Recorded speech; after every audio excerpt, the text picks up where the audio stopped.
Muy buenos días, ¿cómo amanecieron? ¿Cómo está la familia? ¿Cómo se encuentran de salud?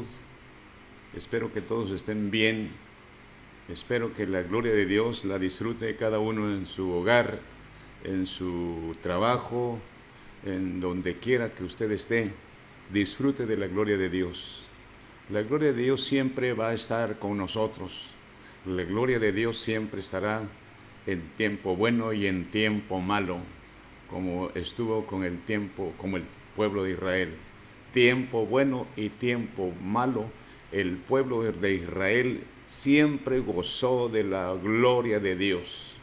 Y usted puede disfrutar de la gloria de Dios mientras usted tenga vida en este planeta. Siempre gozaremos de la gloria de Dios. Pero cuando ya estemos con el Señor, entonces estaremos completamente viendo cara a cara al Rey de Reyes y Señor de Señores. ¡Qué maravilla! ¡Qué privilegio! Y para eso se necesitan esfuerzos cotidianos, esfuerzos diarios para poder uno lograr el objetivo y el propósito de Dios. Nuestro objetivo es llegar allá y el propósito de Dios es que lleguemos allá. Entonces, eso es lo importante y yo espero que cada uno de ustedes, como familia o familias, nos empeñemos en nuestra salvación, en nuestra vida diaria, vivir siempre mejor, vivir siempre en santidad, que ese es el propósito del Señor. En esta ocasión vamos a tratar un tema tan, pues como decía el hermano Villa, muy rastreado, muy tallado. Voy a hablar en esta hora de Mateo 26:41, que dice de la forma siguiente: velad y orad para que no entréis en tentación. El espíritu a la verdad está presto, pero la carne enferma.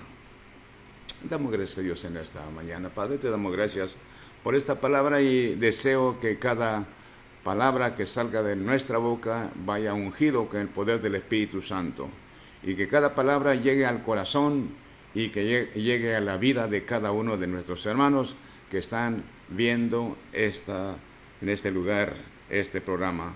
Gracias te damos, Señor, y queremos, Señor, tu bendición para los hermanos que están en sus casas. Muchas gracias, Padre, por tus bendiciones. Amén y amén. ¿Alguna vez usted se ha preguntado o ha pensado usted por qué Jesús invitó a sus discípulos a velar con él? ¿Tiene usted alguna idea por qué Jesús le dice a ellos: no habéis podido velar conmigo una hora? Les reclama, les dice por qué no habéis podido velar. ¿Cuál era el propósito de Jesús de estar velando? Si él era hijo de Dios, si él conocía todo, él conocía los tiempos y conocía el tiempo en que iba a ser tomado preso. Él lo sabía. Entonces, pero Jesús nos da una lección en este pasaje y a través de ello vamos a ir paso a paso viendo la razón por la cual Jesucristo invitó a sus discípulos a orar, a estar con ellos en el huerto. Ese huerto él lo había frecuentado, él muchas ocasiones estuvo en el huerto. Como humano, él sentía la necesidad que alguien lo acompañara. Como humano, él sentía el deseo de que alguien estuviera a su lado. Como humano, como divino, él sabía todo. Pero él está hablando en su estado humanitario, en su estado de hombre, su físico. Él está pidiendo que lo acompañen a esos momentos difíciles de su vida en este planeta, que lo acompañaran 3 de sus discípulos, que era Pedro, Jacobo y Juan. Ellos fueron los únicos que estuvieron cerca de Jesús. Los demás se quedaron a unos cuantos metros de ellos, pero esos 3 discípulos estuvieron más cerca de Jesús, no estuvieron cerca junto a Jesucristo, no vieron la trayectoria de Jesucristo en su oración, no se dieron cuenta. El único que se pudo dar cuenta, creo yo, que fue Juan, porque hay un versículo que vamos a citar más adelante, que él dice que Jesucristo oraba y oraba y su sudor era como gotas de sangre. Más adelante lo veremos. Entonces, Jesucristo tenía esa necesidad que alguien lo acompañara como humano. Sintió tristeza, sintió dolor, tristeza porque iba a dejar a sus buenos amigos, a los que los había acompañado durante su ministerio, tristeza porque iba a dejar a medias el trabajo que él había iniciado. Esa era la tristeza, porque no logró el propósito que tenía de llevar el evangelio a todas naciones, pero preparó a 12 personas para que ellos llevaran el evangelio a todo el mundo. Eso lo dijo Jesucristo. Entonces, pero esa fue la primera razón por la cual Jesucristo tenía esa congoja, esa tristeza. La segunda razón por la cual Jesucristo tenía tristeza era porque Jesucristo fue rechazado por sus discípulos, no digo los judíos, a quienes vino, como dice Juan en el capítulo 1, versículo 11, a los suyos vino y los suyos no lo recibieron. Entonces, él estaba triste por esa razón. Había una razón importante por la cual Jesucristo estaba completamente convertido en tristeza. La otra razón por la cual Jesucristo estaba triste, por la sencilla razón que los judíos no lo aceptaron como hijo de Dios. Esa era la tristeza que había en el corazón de Jesucristo. No lo aceptaron como hijo de Dios. Y como cuarta razón por la cual Jesucristo estaba triste, porque él sabía cómo iba a morir, con tanto desprecio, con tanto rencor que le tenía el pueblo judío. Esa era la tristeza, era esa su dolor por la cual estaba gimiendo en oración.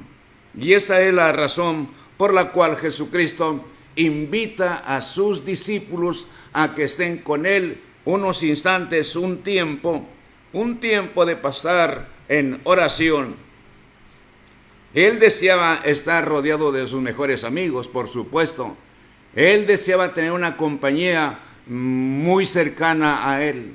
Él deseaba que sus discípulos estuvieran cerca de Jesucristo, pero en realidad a los discípulos les faltó fe, a los discípulos les faltó tiempo para poder estar junto a Jesucristo, sentir el dolor de Jesucristo, sentir la pasión de Jesucristo, sentir eso que Jesucristo sentía de poder hacer lo que no pudo hacer. Pero él, angustiado, se fue a orar con sus discípulos. Y entonces eso a mí me llama la atención, las razones por las cuales Jesucristo estaba triste. Me llama la atención por la cual los discípulos lo habían abandonado en la oración. No lo abandonaron en el acompañamiento. Estuvieron cerca a algunos metros, algunos ciertos metros, pero a eso Jesucristo no les satisfacía. Lo que Jesucristo quería que ellos estuvieran, lo que Él estaba haciendo, orando constantemente.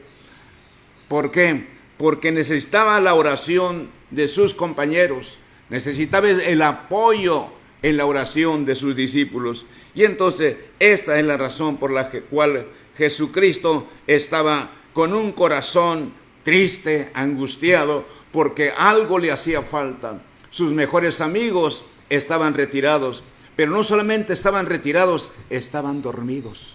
Eso es lo importante que tenemos que saber, que ellos estaban dormidos mientras Jesucristo gemía, mientras Jesucristo clamaba, mientras Jesucristo estaba de rodillas, clamando al Padre para que esta situación que iba a pasar, la pasara con facilidad. Y entonces era la amargura que Cristo tenía. Y entonces fue a ese monte, el huerto, se le llamaba huerto, pero el huerto, en otra palabra, se llamaba Getsemaní. Getsemaní. Y quiero abordar la palabra Getsemaní. Getsemaní, así se llamaba el lugar, porque era donde llegaban los hombres y llevaban una prensa donde el olivo, el fruto del olivo, iba a ser exprimido y de ahí sacaban el aceite. Y esa era la razón por la cual se llamaba Getsemaní, lugar de exprimir. Eso es la palabra correcta, lugar donde se exprime el fruto. Pero cuando yo estoy pensando esto, ¿por qué Jesucristo fue a Getsemaní? Tengo la idea que Jesucristo fue ahí porque Él fue el mejor árbol de olivo. Porque a Él era un árbol que todo mundo se acercaba. Su sombra cobijaba a la gente triste, amargada. La sombra de Jesús, el olivo, daba cobertura a la gente que venía ansiosa de descansar un momento. Con razón Él dijo: venid a mí todos los que estéis cansados y trabajados, que yo os haré descansar y hallaréis descanso para vuestras almas. ¿Por qué? Porque Él es el olivo. Él es el olivo a quien nosotros debemos de acudir. Él es el olivo a quien podemos nosotros acercarnos con tanta confianza. Por un lado. Por el otro lado, es el lugar donde exprimían ese fruto para sacar el aceite. Ahora bien, Jesucristo es el mejor aceite. ¿Por qué es el mejor aceite? Porque el aceite en aquel tiempo servía para curar dolores, heridas. El aceite servía para ungir a las personas. El aceite servía para curar, para ungir. Ahora bien, Jesucristo es el mejor aceite porque Él curó nuestras heridas. Él curó nuestras enfermedades. Él sanó nuestras enfermedades. Él fue el verdadero aceite. Él fue el que sanó nuestras heridas que teníamos, porque era el aceite que teníamos que recurrir a Él. Entonces, la palabra que estamos escuchando ahora tiene mucho significado de que Jesucristo haya ido al Getsemaní. Era donde siempre acostumbraba a orar. Era con quien se relacionaba Jesucristo con ese lugar, porque era un lugar fresco, cómodo. Era un lugar donde encontraba tranquilidad, era un lugar donde encontraba a Dios, era un lugar donde encontraba paz. Entonces, ir al huerto es tener tranquilidad, ir al huerto es tener paz, ir al huerto es encontrarse con Dios, así de sencillo. Entonces, yo espero que cada uno de nosotros recurramos al huerto, recurramos al olivo, el olivo que es Jesucristo. El olivo que siempre está dispuesto a darnos de su cobertura. El olivo que siempre está dispuesto a darnos de su sombra. El olivo que siempre está dispuesto a sanar nuestras heridas. El olivo que siempre está dispuesto a curar nuestras enfermedades. Él es el verdadero olivo. Él es el verdadero Getsemaní. Él, Jesucristo. Jesucristo es el verdadero Getsemaní.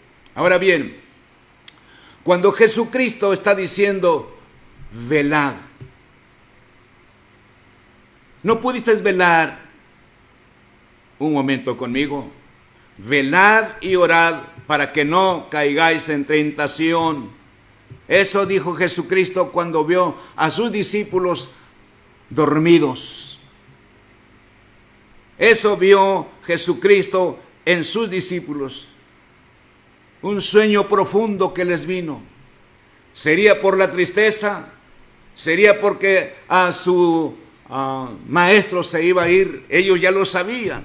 Ya se había anticipado que él se iba a ir de este lugar, de este planeta.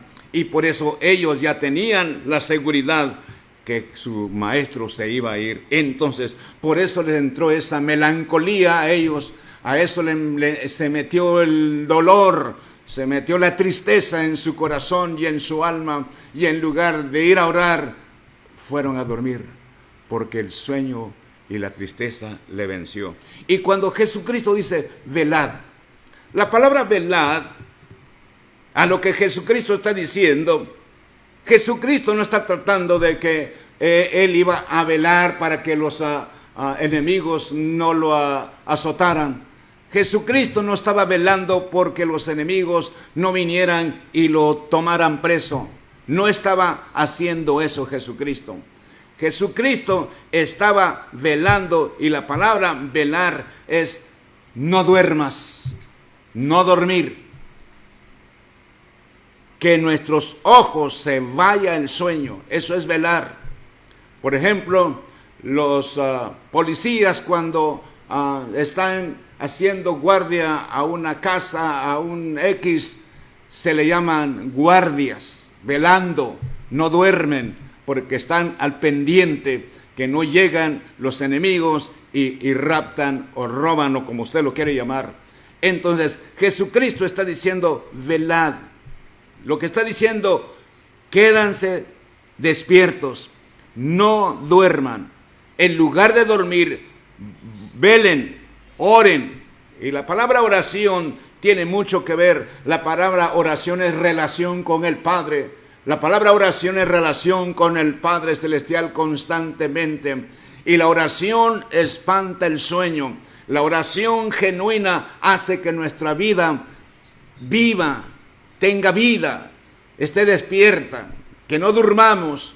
Entonces Jesús les está invitando a tener tiempo para estar con Él, tiempo para velar, tiempo para orar. Él apartó un tiempo para velar y empezar a clamar al Padre Celestial, porque Él anhelaba hacer un trabajo efectivo, y lo hizo un trabajo efectivo. Él anhelaba que con el sacrificio de Él que iba a hacer, porque Él lo sabía, el sacrificio que Él iba a hacer en la cruz del Calvario serviría a todas las naciones. Lo que no pudo hacer en vida, lo iba a hacer después de resucitado, porque el Evangelio iba a correr y ha llegado hasta nosotros aquí, a nuestro país. Gracias al Señor, gracias porque Jesucristo estuvo dispuesto a ir al Calvario y así hacer las cosas como el Padre lo había enviado, porque Jesucristo fue enviado por el Padre a predicar, a morir, a hacer tantas cosas que Jesucristo hizo. Entonces, familias, cuando estamos hablando de estas dos palabras, velad y orad, ¿cuál fue la tentación para los discípulos? ¿Cuál fue la tentación en que ellos cayeron? La tentación fue sueño. La tentación fue tristeza. ¿Cómo podemos rechazar nosotros la tentación? ¿Cómo podemos nosotros hacer un lado la tentación? Jesucristo nos da la clave: orando, orando. Y antes cantábamos un coro que decía: orando sin cesar venceremos, orando sin cesar venceremos. Para que tú puedas vencer necesitas más poder, pero el poder viene a través de la oración. Así que el Señor nos está invitando ahora, ya no a los discípulos, ya no a ellos, nos invita a nosotros a vivir en oración, a velar en oración, a velar por nuestra salvación, a velar para que Cristo nos encuentra haciendo. Ahora bien, la palabra velar aparece muchas ocasiones, muchas veces en el Nuevo Testamento. Si pudiéramos enumerar todas las veces que aparece la palabra velar, yo creo que todos nosotros entenderíamos qué es velar. Y para esto necesitaríamos más tiempo, pero no vamos a tomarle el tiempo a esto. A mí me llama la atención que en los últimos versículos, o en el capítulo de Marcos, capítulo 13, versículo 33, Jesús acomoda diferente, o Marcos escribe diferente. Marcos describe de esta hora, en este momento, velad, primero dice, mirad, velad y orad. Si usted identifica qué es mirar y qué es ver, la palabra mirar va más allá que la palabra ver, porque la palabra ver es voltear y ver que un carro pasó o algo pasó, pero mirar es mirar el profundo del corazón, de la mente del individuo. Mirar es mirar la necesidad de las personas. Mirar es mirar la amargura del individuo. Mirar es ver el dolor que está sucediendo o está pasando en él. Entonces, Jesucristo primero dice, mirad. Si fuéramos un poco más allá, mirad lo que está pasando hoy en la actualidad. ¿Qué entiende lo que le está pasando? ¿Qué ve lo que está sucediendo en el tiempo que hoy estamos viviendo? Si no pudiéramos escudriñar las Escrituras de tal manera que entenderíamos qué está pasando, qué va a suceder con esta vida que estamos llevando, este tiempo que estamos viviendo. Yo podría decirles a ustedes, amigos y hermanos que me están escuchando en esta ocasión, yo podría decirles a ustedes que mirar es mirar el futuro, mirar es mirar las circunstancias, mirar es mirar la tristeza del individuo, mirar es ayudar a la gente con problemas, mirar es acercarse a la gente que tiene estas situaciones que están viviendo. Eso es mirar. Entonces Jesús dice, mirad, velad y orad. Eso lo dice Marcos capítulo 13, 33. Tres cosas nos da a entender Marcos en esta ocasión. Y ahí es donde queremos abordar, ahí es donde queremos estacionarnos para empezar a mirar lo que está pasando. Cuánta gente vive en tristeza, cuánta gente vive en amargura, cuánta gente vive con miedo, cuánta gente vive con terror, cuánta gente está pasando esta situación que vivimos ahora. Eso es mirar, mirar con determinación, mirar con ahínco, mirar con objetividad. Usted tiene que mirar que los tiempos se están acortando. Usted tiene que mirar que Cristo ya viene. Usted tiene que mirar que la venida de Jesucristo se acerca con lo que estamos viendo actualmente. Y para esperar la venida de Jesucristo tenemos que hacer dos cosas: velad y orad. Porque cuando Cristo venga va a llevar a las personas que están velando, a las personas que están orando, a las personas que están sirviendo, a las personas que están alabando, a las personas que están predicando, a las personas que no duermen por estar orando. Es el tiempo de orar, es el tiempo de velar. Y familias que me están escuchando en esta mañana, yo espero que cada uno de ustedes, hoy en la actualidad, nos levantemos y empecemos a mirar lo que está pasando. Nos levantemos y miremos las Escrituras. miremos las profecías, miremos que se está aconteciendo todo, y cuando miremos todo eso, nos vamos a empezar a preocupar o a ocupar por los perdidos, ocupar tiempo en nuestra vida personal, nuestra vida espiritual. Nos empeñaremos a vivir más cerca del Señor, nos empeñaremos a seguir más de cerca al Señor. De otra manera, familias y amigos, usted podrá ir a una iglesia, podrá ir a un grupo, podrá asistir a otro lugar, pero si no tiene estas características de lo que Cristo dijo, mirad, velad y orad. Estas tres cosas tienen que haber en el individuo, estas tres cosas tienen que haber en el que cree en Jesucristo. ¿Por qué? Porque es tiempo de mirar lo que está sucediendo, es tiempo de mirar lo que está pasando, es tiempo de alzar los ojos y mirar que Cristo viene pronto. Es tiempo, familias, es tiempo, hermanos, que nos levantemos de esta manera. Así que en esta mañana este pensamiento lo voy a reducir. ¿Por qué? Porque quiero que usted se vaya con este pensamiento. Alguien dijo, entre más corto hablamos, más se nos graba. Y mientras más largo decimos un mensaje, no se nos graba. Entonces, yo quiero que quede en su corazón: mirad, velad y orad.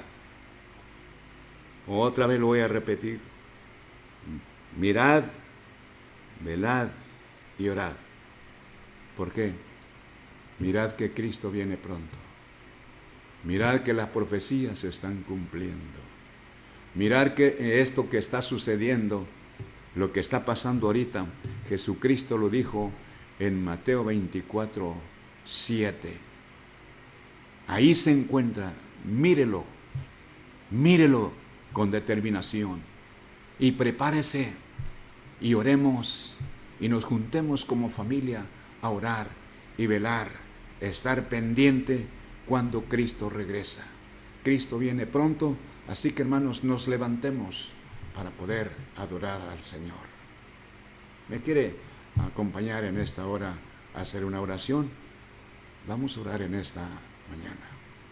Padre, te damos gracias por esta palabra que Cristo dijo: mirad, velad y orad. Tenemos que estar pendientes de nuestra vida espiritual. Tenemos que estar en relación contigo todo el tiempo. Tenemos que estar delante de ti día y noche. Señor, es muy bueno el sueño, pero en la palabra velar tenemos que estar, Señor eterno, despiertos, velando, adorando, glorificando, exaltando tu nombre, Padre. Señor, en esta mañana yo te doy gracias por esta corta palabra y deseo, Señor, que tú confirmes esto en cada corazón y que cada persona, Padre, hoy pueda salir de aquí diferente, pensando diferente, mirando diferente, observando diferente. Y desde hoy, Señor, nos comprometemos a mirar, a velar y a orar. Muchas gracias, Señor, en el nombre de Jesús. Amén.